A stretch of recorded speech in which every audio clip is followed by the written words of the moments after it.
TinkerCAD tips. So I recently had a follower reach out and ask about making these glitter pokers. And to be quite honest with you, when she first mentioned it, I had really no idea what she was talking about until she provided some photos of them. And once I saw them, I knew that these could easily be made in TinkerCAD. I have a few examples here. These are just going to be made with some SVGs, and I'll show you how to go about this here in a minute. I have a number of different ones here. So let me show you how we're going to do this. Let's grab all of these. Let's move these up out of the way.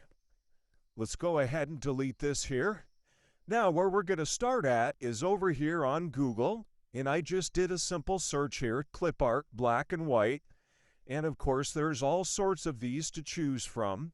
What I would be looking for is those with thicker lines or solid like this, so that when you go to print these and it prints the top portions of this, that it's going to be possible with the size nozzle that you're using. So I have this one here, this spaceship. I'm going to save this image. I'm going to right click on this image. I'm going to click Save Image As. It's going to come to my folder here, and we'll call it Rocket Ship. This happens to be a WebP. It could also be a JPEG or a PNG. We're going to save that. Then we're going to go over to this site, which I've shown you before, convertio.co. I'm going to click on Choose Files. I'm going to find my spaceship here. Where is it? Right here, Rocket Ship WebP. I'm going to click Open. In the drop-down, I'm going to choose SVG. I'm going to click on Convert. Once it's converted, it'll give you a little download button here. There it is. I'm going to click on Download. The name should be the same, but it'll be a .svg. We're going to click on Save. Now that we have that, let's go back over into TinkerCAD here. Let's zoom in a bit. Let's move this up out of the way. I'll show you how to make the poker part of it in just a moment. We're going to click on Import, choose a file. There's our rocket ship SVG. I'm going to click on that. Click Open. I'm going to click on Art. Now we're given the opportunity to change the dimensions here, and of course this is going to be entirely up to you what you want your dimensions to be. I'm going to choose 30 millimeters for a width. And click on Import. Once it's imported, it'll look like this. And just for the sake of legibility, let's go ahead and click on that. Let's change it, let's say, to the color red. That'll make it a little bit easier to see here in a moment. I'm going to go ahead and change the height of this to be just 1 millimeter. If you notice back here on these are all meant to be printed on a single color printer. This would all be printed as one color, and then when you get to this part of it, you can do a filament change at layer, so this last portion of it can be printed in a different color. So in this case here, let's zoom in here. Let's make this just 1 millimeter in height. So at a 0.2 millimeter layer height, that would be 5 layers. Now I'm going to click on this little black arrow above it, and I'm going to bring it up. Now what we need to do is to make the base part of it. So while I have that selected, I'm going to click on Duplicate over here, or Control D on the keyboard. I'm going to hit D to drop it down to the work plane. All right, now here's where a little magic comes in. We have this duplicate selected.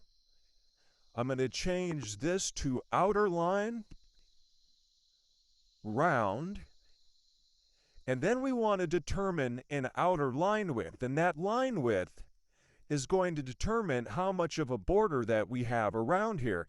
This is entirely up to you. It could be 1 millimeter, 2 millimeters, 5, or even 0.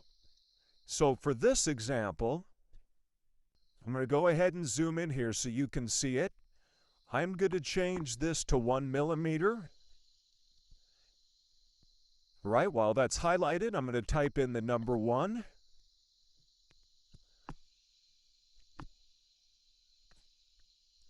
So there I have it at 1 millimeter.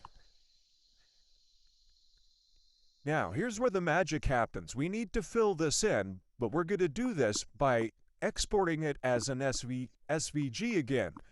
So while I have that selected still, I'm going to click on Export. I'm going to click on SVG.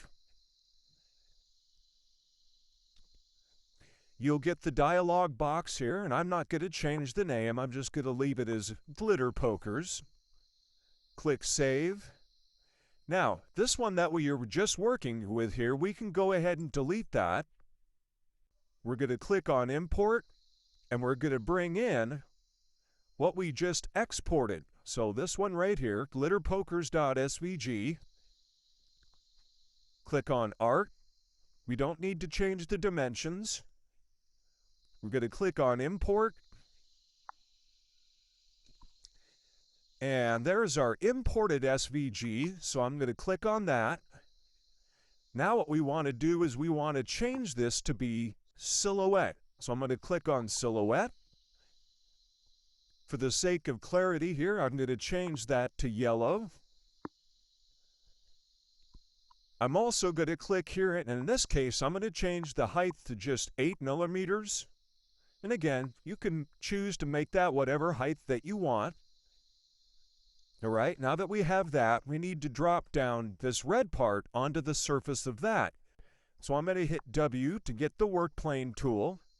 I'm going to put it on that top surface. I'm going to click on the rocket ship, the red part, hit D to drop.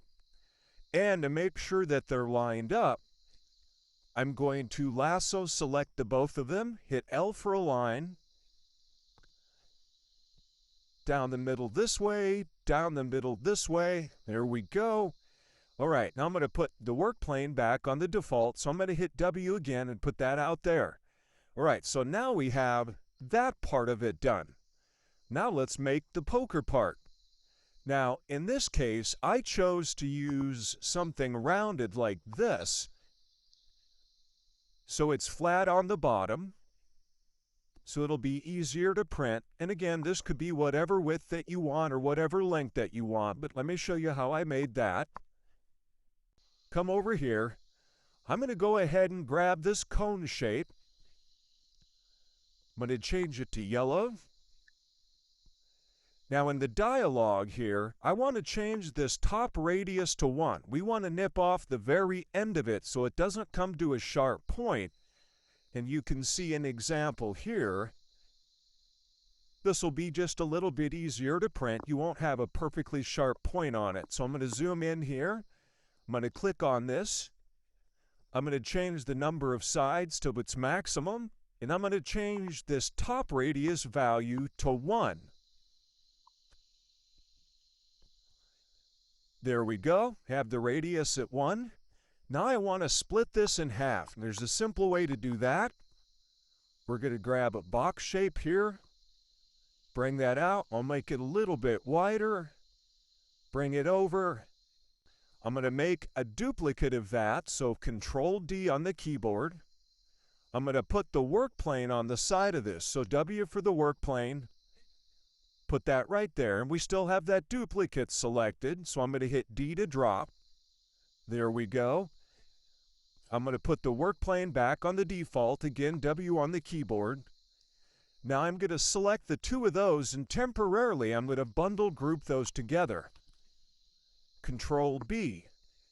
Now that I have those, I'm going to select all of that, L for align, down the middle this way, down the middle this way.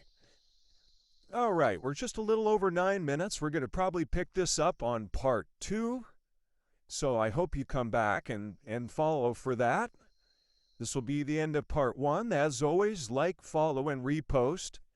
If you have any questions about what you've seen here so far, drop me a comment, and I hope to see you on part 2. Happy tinkering!